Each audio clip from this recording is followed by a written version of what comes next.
해외에서 활동하는 우리 형제님도 어머니와 예배를 드리게 되어서 감사를 드립니다. 창립 101주년을 맞게 해주신 하나님께 모든 영광 올려드립니다. 슬픔과 근심이 적지 않던 이 땅에 복음의 씨앗을 심어주시고 하늘의 기쁨을 열매로 거두게 해주신 하나님의 은혜로 저희가 감사 예배를 드리고 있습니다.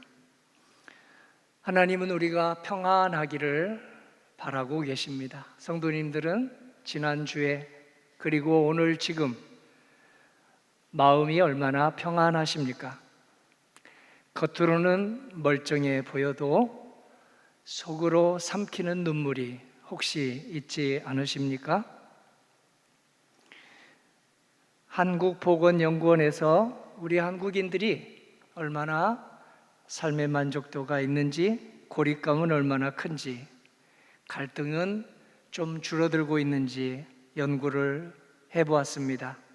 삶의 만족도는 오히려 경제력이 세계 10위인데도 불구하고 줄어들고 있고, 고립감도 깊어지고, 노사 간, 세대 간, 계층 간의 갈등이 더 심해지고 있다 하는 안타까운 소식을 전하고 있습니다.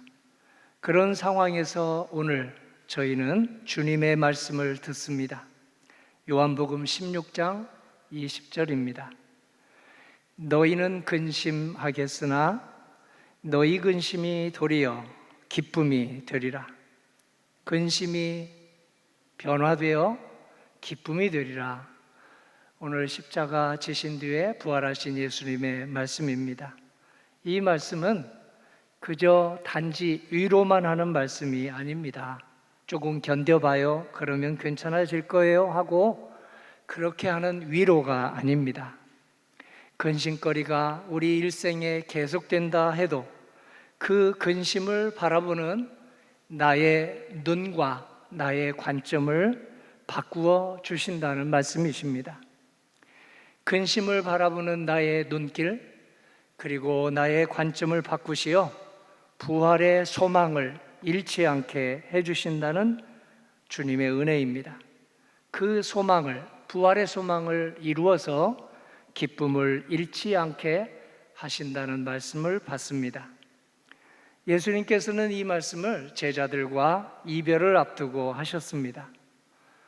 오랫동안 몇 년 동안 함께 하셨는데요, 하늘같이 믿던, 아니 하나님이신 예수님을 이제 보지 못하게 된다는 것은 하늘이 무너지는 것 같은 그런 일이었습니다.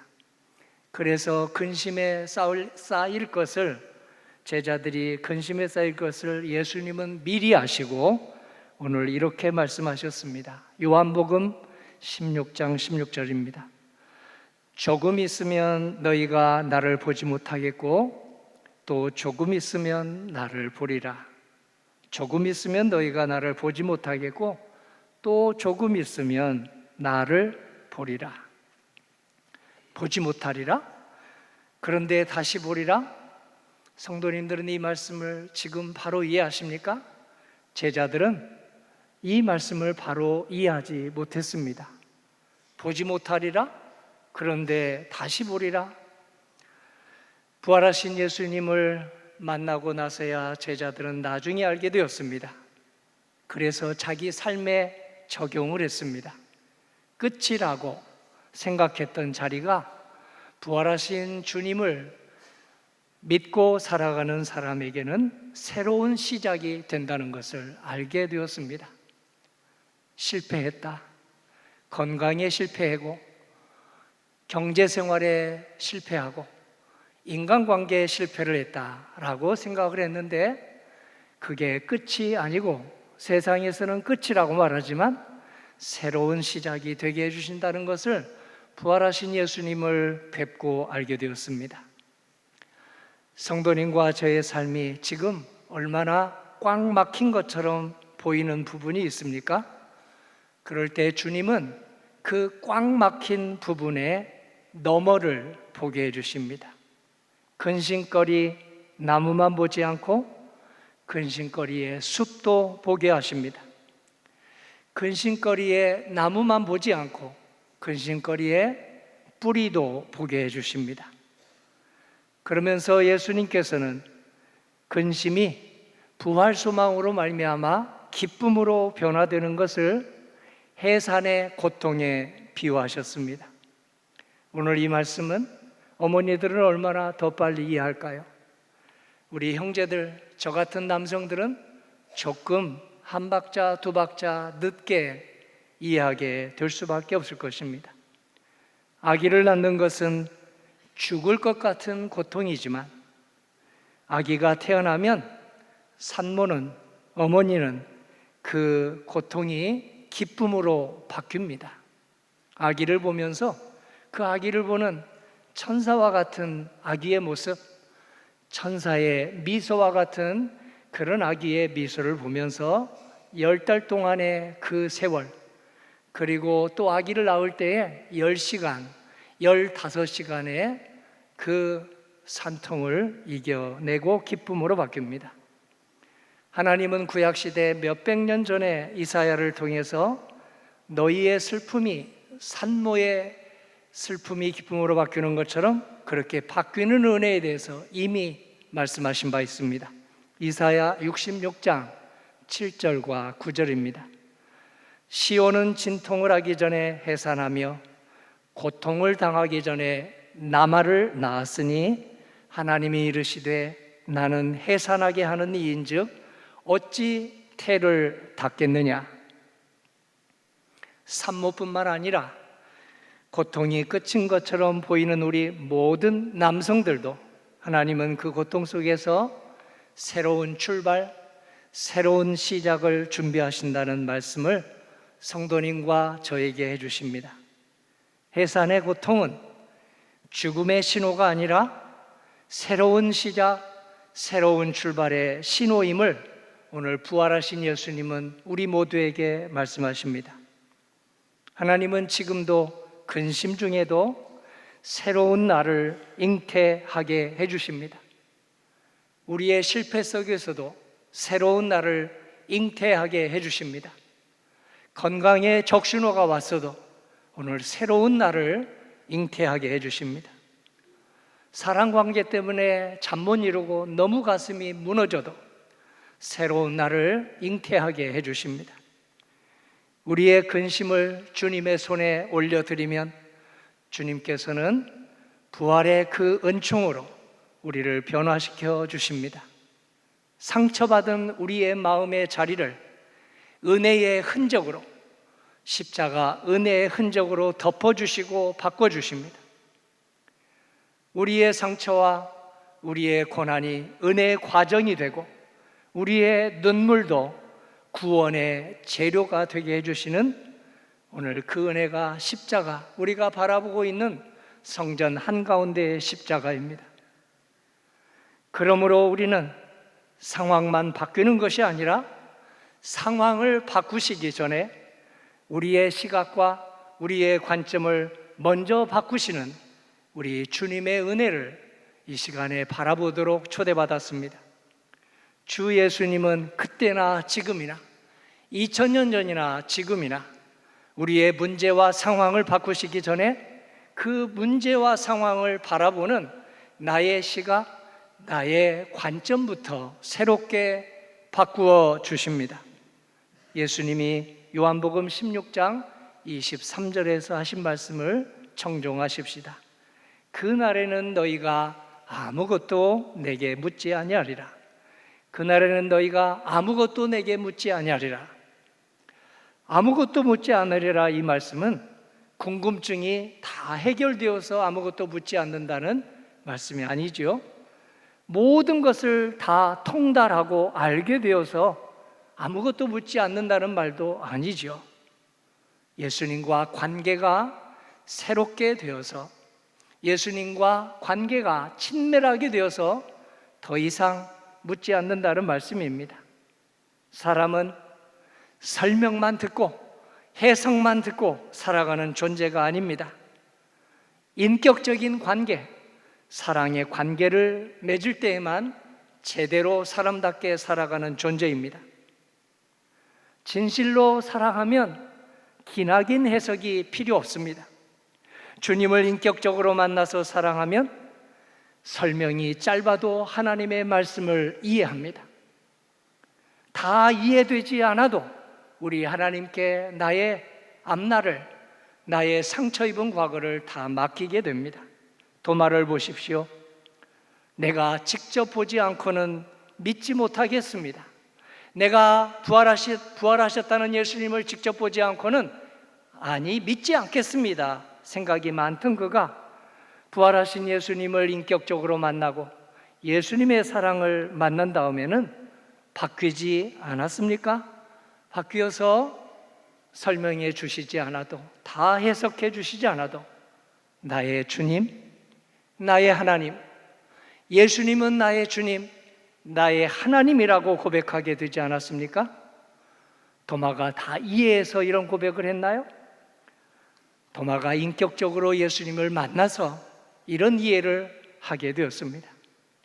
예수님을 나의 주님, 나의 하나님으로 고백하는 신앙은 성경에 대한 정보가 아니라 예수님과의 관계에서, 인격적인 관계에서 나옵니다. 설명이 아니라 믿음에서 나옵니다. 다 이해할 수 없어도, 성경을 다 이해할 수 없어도 나를 붙드시는 주님을 내가 믿습니다. 이렇게 고백할 수 있는 것은 주님을 만날 때입니다. 주님을 인격적으로 내 마음으로 만날 때입니다. 주님을 그렇게 만나면 근심에 눌리지 않습니다. 이 세상 근심에 눌리지 않습니다. 슬픔에 눌리지 않습니다. 슬픔이 있을지라도, 근심이 있을지라도 거기에 휘둘려 살지 않습니다. 근심보다 주님이 크심을 알기 때문입니다. 우리의 눈물보다 주님이 크심을, 주님의 사랑이 더 크심을 알기 때문입니다. 이스라엘 백성을 보십시오. 우리들의 모습입니다. 기적을 보고도 흔들리지 않았습니까? 홍해를 건너고도 흔들리지 않았습니까? 만나를 날마다 내리는 안개처럼 먹고도 흔들리지 않았습니까? 왜 그렇게 흔들렸을까요? 하나님을 인격적으로 만나지 못해서 그랬습니다. 인격적인 사랑을 나누지 못해서 사람과 사람도 믿지 못합니다. 흔들리는 이스라엘 백성들에게 하나님은 끝없이 은혜를 베푸셨습니다. 사랑의 은혜를 베풀어 주셨습니다. 어머니가 아기에게, 울어대는 아기에게 끝없이 젖을 먹이고 재우고 안아주고 달래고 하는 것하고 똑같습니다. 우리에게도 동일한 은혜를 하나님께서 베풀어 주십니다. 우리는 자칫 나의 앞에 문제와 상황이 풀리기만을 간절히 고대합니다. 경제 문제, 건강 문제, 관계 문제 모두 풀리기만을 바라고 있는데요, 하나님께서는 그 문제와 상황을 바라보는 나의 관점, 나의 시각을 바뀔 수 있도록 은혜를 주십니다. 관점이 바뀌고 시각이 바뀌면 같은 상황인데도, 같은 문제인데도 다르게 보기 시작합니다. 다르게 말하기 시작합니다. 다르게 해석하기 시작합니다. 같은 문장인데도 오늘 중국과 미국은 만나서 회담을 하고도 서로 다르게 이란 문제를 바라봅니다. 양국 관계를 다르게 발표합니다. 관점이 바뀌면 나만 평화로워지는 게 아닙니다. 공동체도 평화로워집니다. 상황을 바라보는 나의 관점이 바뀌면 우리가 속한 공덕교회도 덤으로 관점이 바뀐 한 사람 때문에 교회가 평화로워집니다. 그런 이야기를 담아낸 영화가 한 편이 있습니다. 2000년대 초에 상영된 브루스 올마이티라고 하는 세계적으로 아주 빅히트한 영화입니다. 방송국 기자 한 명이 인생이 뜻대로 되지 않는다며 원망하며 살았습니다. 하나님까지 원망했습니다. 그러다가 하나님께서 그에게, 그래, 네 입에 아주 원망을 달고 사는구나, 불평을 달고 사는구나, 너에게 일주일 동안 내가 가진 권능을 모두 너에게 줘보겠다. 네 마음대로 한번 해봐라. 그리고 영화가 진행됩니다. 그 능력을 이 영화 주인공은 자기 마음대로 사용합니다. 복수하는 데 사용합니다. 성공하는 데 사용합니다. 연인과 사랑을 강제로 취득하는 데 사용합니다. 그런데 연인은 그 인격적인 진정성이 부족함을 알고 떠나버리고 말았습니다. 심지어 사람들의 기도를 듣고 모두 돌아보지도 않고 예스, 예스, 예스, 모두 예스라고 했습니다. 그 결과 세상이 대혼란에 빠졌습니다. 수만 명이 동시에 복권 1등에 당첨되는 등 걷잡을 수 없는 일이 벌어졌습니다. 그제서야 영화 주인공은 깨달았습니다. 문제는 능력이 있느냐 없느냐가 아니라 바로 나 자신에게 달려있구나. 능력보다 사랑이 더 중요하구나. 달란트가 몇 달란트냐 이게 중요한 게 아니라, 가진 게 내가 얼마나 이게 중요한 게 아니라 얼마나 인격적으로 만나서 사랑을 하느냐 이게 중요하다는 것을 깨닫고 영화가 끝납니다. 예수님께서는 하늘의 미랄이 되어 우리에게 그 크신 사랑을 내어주셨습니다. 예수님이 지신 십자가는 세상 사람 보기에 실패지만 오늘 우리 믿는 사람에게는 성공입니다. 사랑의 성공입니다. 예수님의 무덤은 세상 사람 보기에 끝이었지만 우리 믿는 사람들 보기에는 새로운 시작입니다. 새로운 사랑의 시작입니다. 예수님의 부활은 단순한 기적이 아니라 하나님의 사랑이 새롭게 우리에게 이루어진 사건이었습니다. 주님 안에 살아가는 성도들은 오늘의 상처가 내일의 간증이 되게 하시는 주님을 의지합니다. 오늘의 눈물이 내일의 웃음이 되게 하시는 주님을 의지합니다. 오늘의 근심이 내일의 찬양이 되게 하시는 주님을 의지합니다. 그러므로 주님 안에 사는 성도님과 저는 예수님의 말씀을 오늘도 붙들고 101주년을 경축합니다. 요한복음 16장 20절입니다. 너희는 근심하겠으나 너희 근심이 도리어 기쁨이 되리라. 너희는 근심하겠으나 너희 근심이 도리어 기쁨이 되리라. 예수님의 부활은 한마디로 사랑의 능력입니다. 사랑의 능력입니다. 오늘도 무덤 같은 나의 현실을 박차고 나올 수 있도록 내 손을 잡아 일으키시는 사랑의 손이요, 사랑의 눈길이요, 사랑의 동행이십니다. 101년 전 이곳에 공덕동의 아현동에 복음이 심길 때에도 근심이 많았습니다. 우리 부모님들에게, 할아버지, 할머니들에게 눈물이 많았습니다. 그러나 하나님은 그 근심과 애통과 눈물을 거름 삼아서 복음으로, 성령의 능력으로 기쁨을 꽃피우셨습니다. 오늘도 그 은혜가 우리들에게 동일하게 임하고 있습니다. 그러므로 믿습니다. 근심보다 크신 주님을 믿습니다. 하나님의 사랑이 언제나 나와 함께 하심을 믿습니다. 우리 눈물을 웃음으로, 우리 절망을 소망으로, 우리 죽음을 생명으로 바꾸시는 주님을 믿습니다. 그 은혜가 창립 102주년을 바라보고 창립 120년을 바라보는 성도님 모두에게 가득하시기를 주님의 이름으로 축원합니다. 아멘. 주님, 저희의 근심을 아시니 근심을 주님에게 말씀드립니다. 기도로 말씀드리고 찬양의 가사로 말씀드립니다. 부활 소망으로 우리의 근심이 근심으로 끝나지 않고 하늘의 기쁨으로 변화되게 하시는 주님을 의지하며 또 의탁드립니다. 문제 해결만을 구하던 마음 내려놓고 저게 문제야, 저 사람이 문제야 하던 마음만 내려놓고 이제는 저의 관점, 저의 시각을 새롭게 변화시키시는 우리 주님을 바라보게 하여 주시옵소서. 예수님의 이름으로 기도드립니다. 아멘.